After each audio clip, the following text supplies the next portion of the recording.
போட்டு தாளியானும். அதுக்கு நல்லெண்ணெய் ஊற்றிக்கணும். ஒரு 50 எண்ணெய் ஊற்றிக்கணும். 1/2 கிலோ கறிக்கு. நிறைய கறி வேணால் நிறையா ஊற்றிக்கலாம். நெய் ஒரு 2 ஸ்பூன் போட்டுக்கணும். நெய்யும் நல்ல நெய் கண்டிப்பாக ஊற்றணும். சின்ன வெங்காயம் தான் போடணும். அப்போதான் ஆணம் நல்லாயிருக்கும்.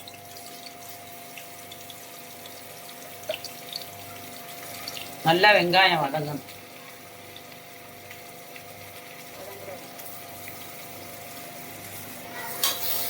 வெங்காயம் நல்லா வதங்கணும்.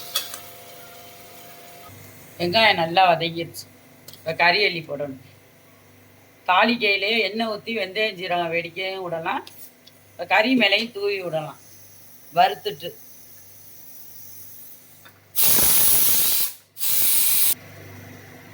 கறிக்கு தகுந்த மாதிரி உப்பு போட்டுக்கணும்.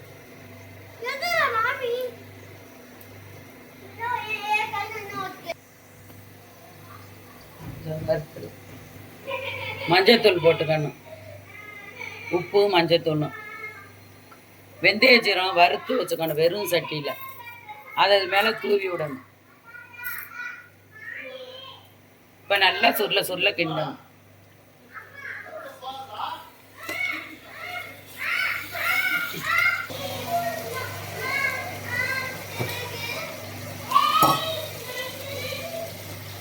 மிளகாய்த்தூள் போட்டு நல்லா சுருள சுருள கிண்டணும்.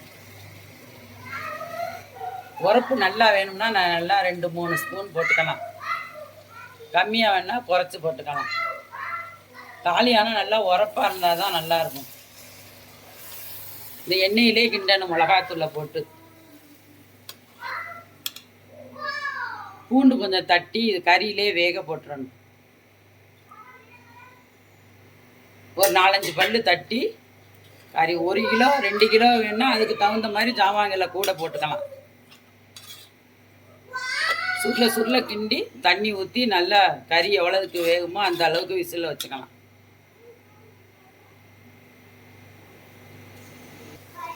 இது மாதிரி நல்லா சுருள சுருள கிண்டிட்டு தண்ணி ஊற்றிடணும்.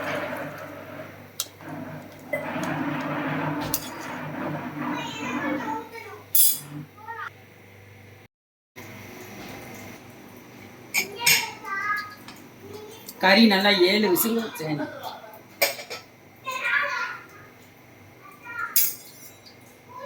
இது மாதிரி நல்லா வெந்து போயிருக்கணும். இதுக்கு எலும்பும் கறியும் நல்லா இருக்கும். தாளியானத்துக்கு கறி நல்லா பஞ்சு பஞ்சாக வெந்துருச்சு. பொரியரிசி தூள் ஃபஸ்ட்டு கரைச்சி எடுத்துருக்கேன். பொரியரிசி அதிலே மிளகு வறுத்து அரைச்சிருப்போம்.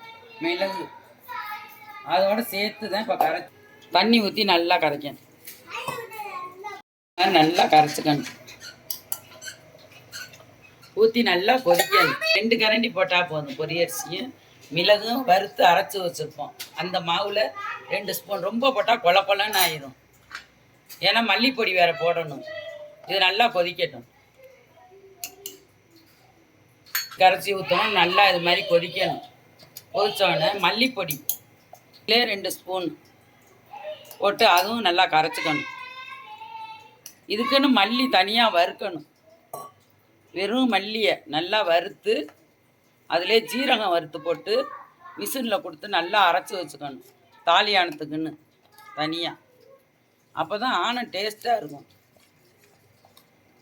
நம்ம புளிக்குழம்புக்கு போடுற மிளகாத்தூளை போட்டால் நல்லா இருக்காது. மல்லித்தூளை போட்டால் இதுக்குன்னு மல்லி வறுத்து அரைக்கணும். அதையும் இதோடய ஊற்றிடணும்.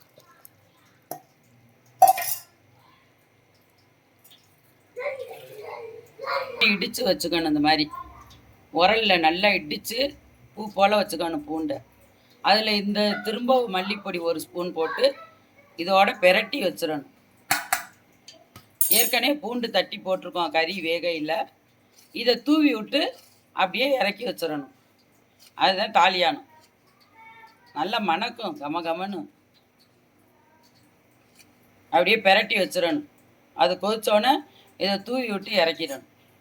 பூண்டு மல்லிப்பொடியும் பெரட்டி வச்சிருக்க தூவி விடணும். அது மாதிரி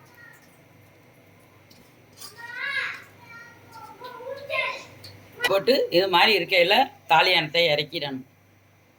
கறியும் வாங்கி போட்டு காய்ச்சினா டேஸ்ட்டாக இருக்கும். ஏன்னா ரெடி ஆயிடுச்சு. இந்த வீடியோ பிடிச்சிருந்துச்சுன்னா லைக் பண்ணுங்கள், ஷேர் பண்ணுங்கள், சப்ஸ்கிரைப் பண்ணுங்கள்.